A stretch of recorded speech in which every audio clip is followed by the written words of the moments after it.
महाकारुणिक सम्यक संबुद्ध चक्रवर्ती सम्राट अशोक, परम पूज्य बाबा साहब डॉक्टर अंबेडकर और नागपुर की दीक्षा भूमि पर आप सभी क्रांतिकारी धम्म उपासक धम्म मित्र, आप लोगों की ये जनसलाब, आपकी भावना महाबोधि महाविहार को मुक्त कराने के लिए आपकी ये ऊर्जा, ये ताकत, ये जाहिर करती है कि आपने संकल्प कर लिया है, आपने निश्चय कर लिया है कि ये लड़ाई अब तब रुकेगी जब महाबोधि महाविहार ब्राह्मणों से खाली करा लिया जाएगा।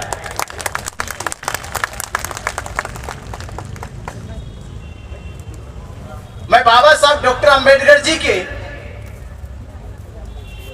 उस पावन धरती पे आज खड़ा हूं, जिस धरती का इतिहास महाबोधि महाविहार से जुड़ा हुआ है। महाबोधि महाविहार वो पावन धरती है जिस धरती पे सिद्धार्थ गौतम संबोधि को प्राप्त करते हैं, धम्म की उपलब्धि प्राप्त करते हैं, संसार को धम्म का उदय, कल्याण मैत्री धम्म मिलता है। और परम पूज्य बाबा साहब डॉक्टर अंबेडकर, ये नागपुर की वो पावन धरती, जिस धरती पे खड़े होकर बाबा साहब डॉक्टर अंबेडकर 14 अक्टूबर 1956 में ये कहते हैं कि जो धम्म तथागत बुद्ध ने बोध गया में प्राप्त किया था, मैं आज इस धरती पे उस धम्म की शरण में जा रहा हूं। ये वो धरती है और ये संबंध है बोध गया और दीक्षा भूमि नागपुर का। बाबा साहब डॉक्टर अंबेडकर ने क्यों धम्म की दीक्षा ली, इसके लिए एक लाइन समझिएगा कि लूटी संस्कृति हमारी दासहीन बनाया था। ये संस्कृति का आंदोलन, ये विरासत को बचाने का आंदोलन, ये बहुजनों की अस्मिता को वापस लाने का आंदोलन, कि लूटी संस्कृति हमारी दासहीन बनाया था, बहू बेटी और बच्चों को घर के बाहर जलाया था, आंखों से टपके आंसू कोई फरियाद सुन ना पाया था, और होता रहा शोषण हमारा, होता रहा शोषण हमारा। इस धरती पे कोई अल्लाह ईश्वर देवी देवता भगवान ना आया था, कोई नहीं आया था। इस समाज पे जब शोषण हो रहा था, जब इसकी अस्मिता को लूटा जा रहा था, जब इसकी विरासत पे कब्जा किया जा रहा था, तब कोई नहीं आया। कौन आया? किसने जन्म लिया? कि लिया जन्म भीम ने जगत में पढ़ लिख कर अनूठा ज्ञान पाया था। लिया जन्म भीम ने पढ़ लिख कर अनूठा ज्ञान पाया था और तोड़ मनवादी जंजीरों को इस देश के शोषित पीड़ित समाज को आजाद कराया था। क्यों आजाद कराया था? इसलिए आजाद कराया था कि आप जब आजाद हो जाओगे, मुक्त हो जाओगे, जब आप ये जान जाओगे कि अब मेरा गौरव, मेरा स्वाभिमान जग गया है, तो अपने स्वाभिमान जगे हुए जीवन में अपनी खोई हुई विरासत को वापस लाने के लिए, ये खोई हुई विरासत लाने के लिए, ये समाज का अगर अस्तित्व जिंदा रहेगा, इस देश में देश की पहचान अगर जिंदा रहेगी, ये मैं आपसे पूछ रहा हूं, अगर आपकी शिक्षा, आपके संस्कार, आपकी संस्कृति, आपकी सभ्यता अगर आप नहीं बचा सके, अगर आप नहीं बचा सके, तो आपके जीवन का अस्तित्व समझ लो मर चुका। अगर आप अपनी अस्मिता को नहीं बचा सके, अपनी शिक्षा को नहीं बचा सके, अपनी धरोहर को नहीं बचा सके, तो हमारे जीवन का अस्तित्व मर चुका है। इससे बड़ा हमारे जीवन में क्या आंदोलन होगा, क्या मकसद होगा, क्या उद्देश्य होगा कि आप उस पावन पवित्र धरती को, जिस धरती पे बुद्ध ने संबोधि को प्राप्त किया और पूरे संसार को दुख मुक्त करके निर्वाण के मार्ग पे ले चले, आज वो पावन धरती महाबोधि महाविहार ये जगे हुए समाज से गुहार लगा रही है कि मेरी अस्मिता को बचा लो, मेरी अस्मिता को बचा लो। 135 साल से लगातार वो पंडे पुरोहित महाबोधि महाविहार की गरिमा को, महाबोधि महाविहार के सम्मान को ये वर्षों से कलंकित करने का काम कर रहे, अतिक्रमण करने का काम कर रहे, और हम हाथ पे हाथ रखे देखे जा रहे। ये कब तक चलेगा, कब तक हम देखेंगे? अरे आप याद करो, जब सिद्धार्थ गौतम कपिल वस्तु से निकले कि मैं एक ऐसे ज्ञान की खोज में निकल रहा हूं कि जब वो ज्ञान मुझे प्राप्त हो जाएगा संसार के सदा सदा के दुख समाप्त हो जाएंगे। और जब सिद्धार्थ गौतम बुद्ध बने और 7 वर्षों के बाद कपिल वस्तु पहुंचे, तो कपिल वस्तु के लोगों ने सर झुकाकर पुष्पों की बौछार करी, पुष्प बिछाए गए और ये कहा गया कपिल वस्तु के सभी लोगों से कि आज सिद्धार्थ नहीं आ रहा है, आज सिद्धार्थ के बदले बुद्ध चले आ रहे हैं, क्योंकि जिस मकसद से गए थे वो मकसद पूरा हो गया है।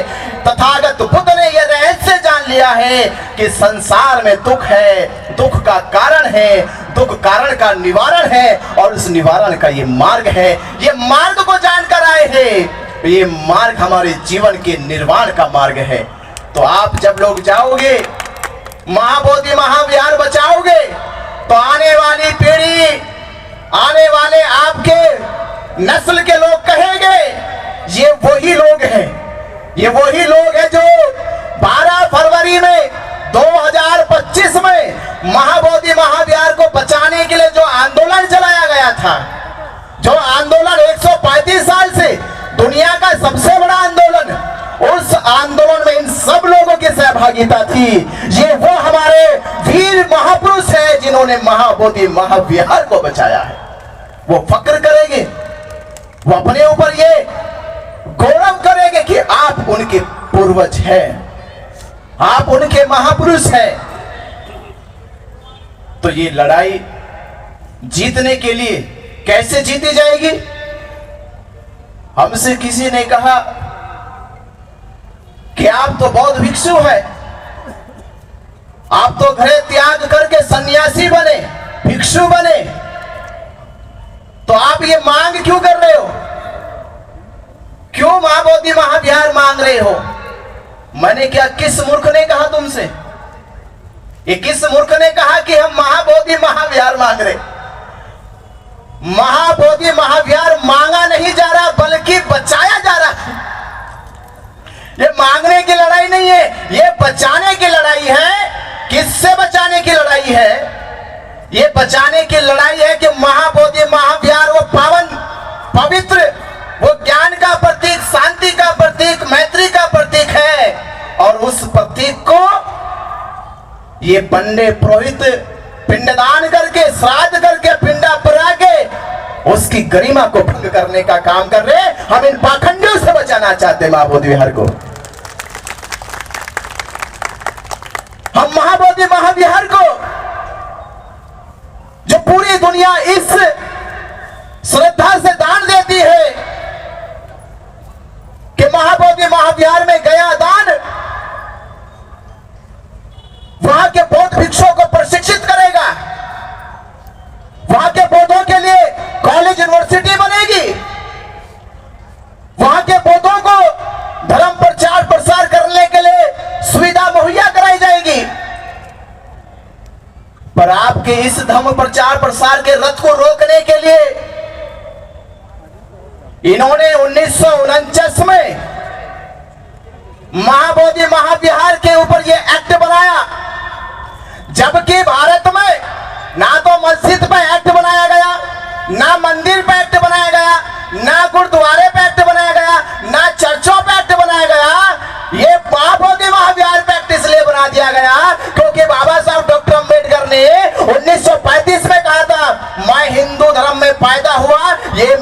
की बात नहीं थी, पर मैं इसमें मरूंगा नहीं। ये लोगों को खतरा लगने लगा, ये तो जन सैलाब आने वाला है, सुनामी आने वाली है। धीरे धीरे इन्होंने एजेंसी लगाई अपनी खुफिया कि पता करो ये बाबा साहब अम्बेडकर हिंदू धर्म छोड़ रहे हैं, हिंदू धर्म को त्याग रहे हैं, तो ये कहां जाएंगे, किधर जाएंगे? तो किसी ने कहा कि बाबा साहब डॉक्टर अम्बेडकर जी का लगाव बुद्ध के धर्म की ओर है, बुद्ध के धर्म की ओर है। इन्होंने पहले शिकंजा कस लिया, फिर इन्होंने शिकंजा कस लिया कि बुद्ध के धर्म का केंद्र क्या है? महाबोधि महाविहार बोध गया है, कि बोध गया पर कब्जा कर लो, और जब बोध गया पे कब्जा हो जाएगा तो इनके धर्म प्रचार का जो रथ है वो रुक जाएगा, वो गति नहीं करेगा। भारत में बौद्ध धर्म का प्रचार प्रसार ज्यादा तेज नहीं होगा, और यही कारण है मक्का मदीने पे मुसलमानों के मौलवियों का प्रबंधन है। वो जो चाहते हैं वो नियम सर्कुलेट करते हैं, पूरे संसार में वही नियम चलता है। यरूशलेम वेटिकन सिटी के चर्च में जो नियम बनाते हैं ईसाई लोग, पादरी लोग, पोप लोग, वही पूरी दुनिया में चलता है। हिंदू लोग भी अपना नियम बनाते हैं, अपने कानून बनाते हैं, पर बौद्धों के पास अपना धर्म स्थल नहीं है। वो क्या नियम बनाएगा, क्या नियम सर्कुलेट करेगा, क्या बौद्धों के प्रचार के लिए वो बैठ के संगोष्ठी करेगा? और ये नहीं हुआ तो लोगों का विश्वास टूटने लगा। लोग कहने लगे, जैसे अभी अभी हमने मंचों से सुना और देश में जगह जगह कहा जा रहा है बौद्ध तो अल्पसंख्यक है, और हम मूर्ख लोग समझ भी गए हम अल्पसंख्यक है। हमें कहा गया बौद्ध अल्पसंख्यक है, जैन अल्पसंख्यक है, सिख अल्पसंख्यक है, और हम लोगों ने मान भी लिया कि हम अल्पसंख्यक है। आप मुझे बताओ, जो अल्पसंख्यक है आज तक उसे किसी ने अल्पसंख्यक नहीं कहा। जो अल्पसंख्यक है देश में उसे किसी ने अल्पसंख्यक नहीं कहा। बौद्ध इस देश का बहुसंख्यक है, जिसकी पहचान मैं बता रहा हूं। हमारे राष्ट्रीय ध्वज में जो अशोक चक्र है वो किनका है? वो बौद्ध धर्म का है। जो भारत रत्न दिया जाता है पीपल के पत्ते पे, वो किनका प्रतीक है? बौद्धों का प्रतीक है। जो अशोक लाट है वो किनका प्रतीक है? बौद्धों का। जो पक्षी है, राष्ट्रीय पक्षी मोर है, वो किनका प्रतीक है? बौद्धों का, मौर्य साम्राज्य का। भारत की जो आइडेंटिटी है, भारत की जो पहचान है, और प्रधानमंत्री और कुंभ मेले में योगी आदित्यनाथ कह रहे कि जब तक बुद्ध रहेंगे तब तक भारत रहेगा। इसका मतलब यह है बुद्ध होना भारत है और भारत होना बुद्ध है। पूरा भारत बौद्धों की पहचान है, और हम बौद्धों को समझा दिया आप अल्पसंख्यक है। अरे भारत ही बौद्धों की पहचान है, इसका मतलब यह है कि भारत में रहने वाला हर व्यक्ति बौद्ध है, क्योंकि भारत की पहचान बौद्ध है। तो भारत में रहने वाला हर एक व्यक्ति बौद्ध है। तो इस भारत का या इस दुनिया में अगर कोई बहुसंख्यक है तो वो बौद्ध है। और इस देश में जो अल्पसंख्यक है वो कौन है? अल्पसंख्यक कौन है? ब्राह्मण। ये भारत जान नहीं पाया हमारा। इस देश में अल्पसंख्यक कौन है? बोलो। ब्राह्मण। शास्त्रों के आधार पे उनके वर्णों में लिखा ब्राह्मण, क्षत्रिय, वैश्य, शूद्र। तो उन चारों वर्णों में सबसे कम संख्या किनकी? ब्राह्मणों की। तो अल्पसंख्यक कौन हुआ? ब्राह्मण। जो हिंदू धर्म का वो ढोल पीटते घूमते हैं, तो हिंदू धर्म की जितनी जातियां हैं उन जातियों में सबसे कम संख्या किनकी? तो अल्पसंख्यक कौन हुआ? पर देश उसे आज तक अल्पसंख्यक नहीं कर, क्योंकि उसने अपने आप को बचा लिया, सेफ जोन में लेकर चला गया। क्योंकि अगर भारत के लोग जान गए कि ब्राह्मण अल्पसंख्यक है, तो फिर राम मंदिर में जो हिंदुओं के नाम पर उन्हें कब्जा करा, हिंदुओं के नाम पे राम मंदिर पे कब्जा करा, और राम मंदिर का पुजारी कौन बन गया? ब्राह्मण बन गया। चंदे का पैसा ब्राह्मण खाएगा।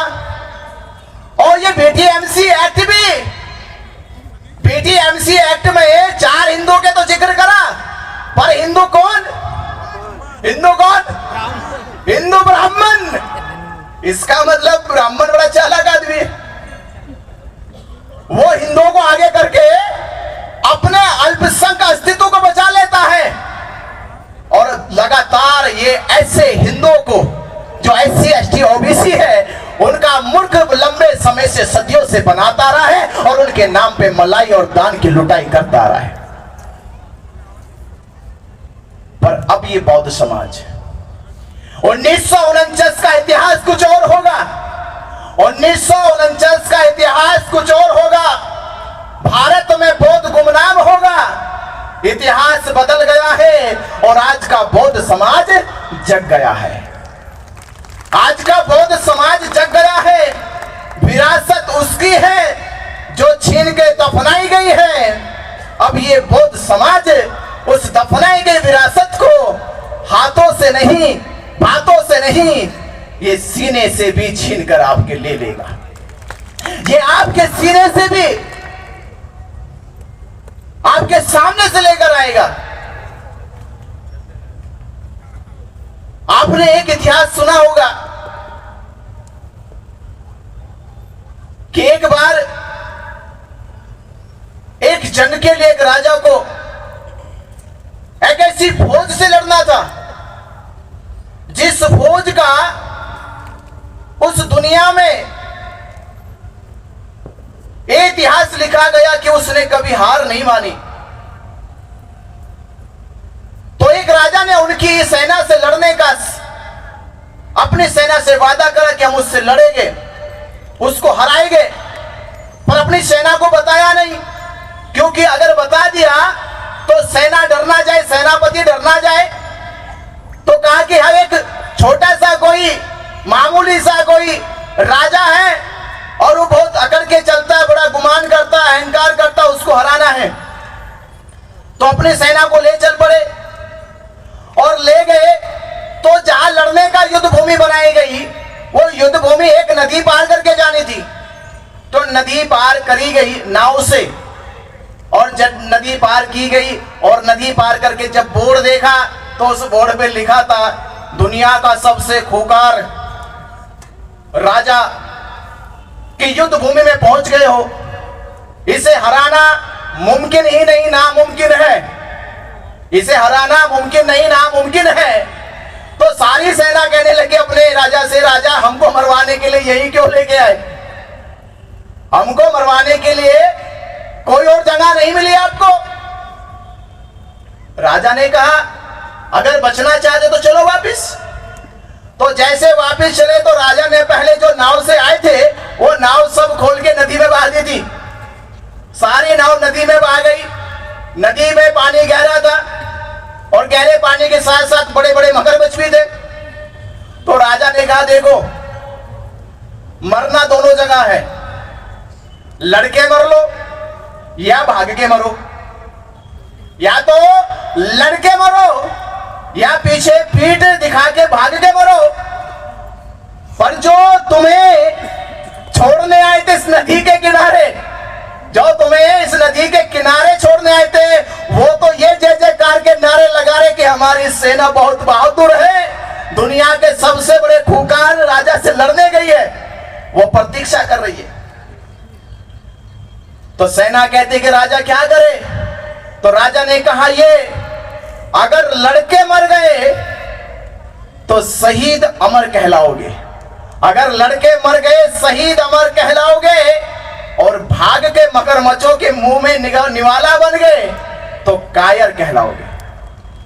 तो मेरा आपसे ये निवेदन है, ये लड़ाई लड़के शहीद होने की है या भाग के कायर बनने की है? तो शहीद होना चाहते हो? शहीद होना चाहते हो? अरे मरना तो एक दिन है ही है, मरना तो एक दिन है ही है। इसलिए कबीर ने कहा कि जन्म हुआ मेरा जग हंसा मैं रोया, जन्म हुआ मेरा जग हंसा मैं रोया, कुछ ऐसी करनी कर चलो मैं हंसू जग रोए सारा। ऐसा कुछ करो ना, ऐसा कुछ करो कि लोग आपके जाने का एहसास करें। और अभी हम लोग, अभी जब आंदोलन की बात चल रही तो मैं आंदोलन की तीन बातें आपको समझा दूं। हम वो समाज से आते कि जहां डाइवर्जन आंदोलन नहीं चलते, ना डाइवर्ट आंदोलन चलते हैं, ना डिवाइड आंदोलन चलते हैं। हमारे आंदोलन के लिए तीन बातें बहुत प्रमुख है, जिसकी सफलता का मैं पिछले कुछ वर्षों में उदाहरण बताऊंगा। एक तारीख आंदोलन की सफलता के लिए हमारी क्या होनी चाहिए? एक तारीख, एक साथ और एक मुद्दे पे आवाज बुलंद होनी चाहिए, एक मुद्दे पे ही बस। तो एक तारीख कौन सी आ रही है, किसको याद है?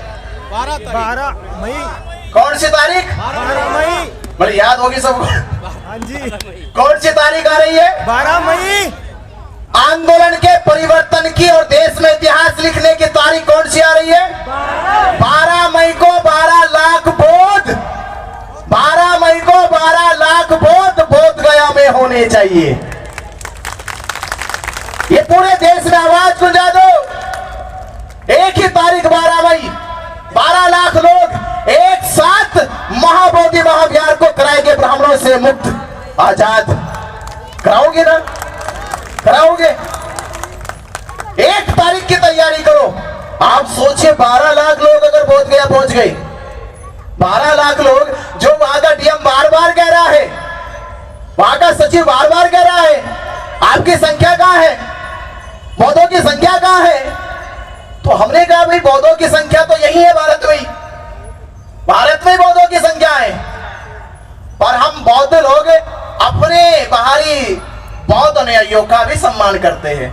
अगर भारत के बौद्ध बोध गया में अभी आकर बैठ गए तो जो लोग देश दुनिया से बुद्ध धर्म के अनुयायी हैं, महाबोधि महाविहार में दर्शन करने आते हैं, वो लोग कहेंगे कि यहाँ की व्यवस्था थोड़ी बिगड़ गई है।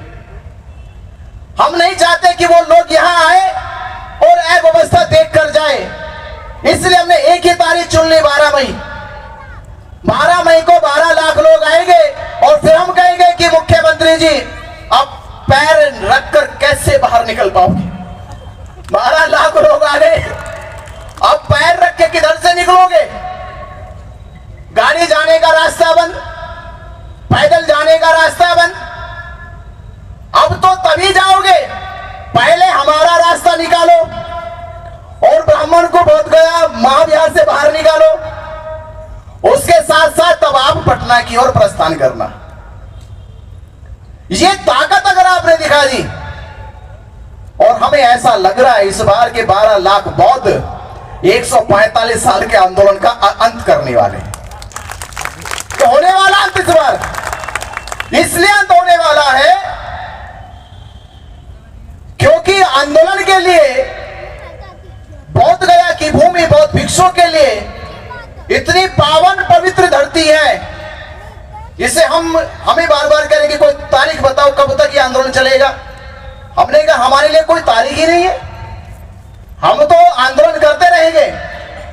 और इसलिए करते रहेंगे क्योंकि हम इस जगह पे बैठे जिस जगह पे सिद्धार्थ गौतम बैठकर बुद्ध हो गए, जिस जगह पर बैठकर सिद्धार्थ गौतम बुद्ध हो गए, हो सकता है हम बैठे बैठे अरहंत हो जाए।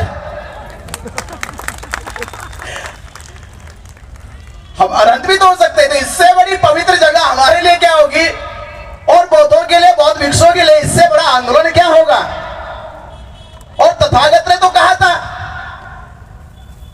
हे भिक्षु अब धर्म का प्रचार प्रसार करने जा रहे हो, जाओगे तो इतने समझदार लोग नहीं है कि तुम्हारी बातों को आसानी से समझ जाएंगे, बड़े मूर्ख लोग हैं। जाओगे तो तुम्हारी ये पहले वेशभूषा को देख के तुम पे चिल्लाएंगे, गाली देंगे, तो गालियों से डरोगे तो नहीं। बोले कि तथागत आपने तो सिखाया है कि समुद्र बन जाओ, जो भी नदी आ जाए उसका अस्तित्व समाप्त कर दो। नदी का अस्तित्व तब तक है जब तक समुद्र के बाहर है, और जैसे वो समुद्र में गिर जाती है वो उसमें गुमनाम हो जाती है।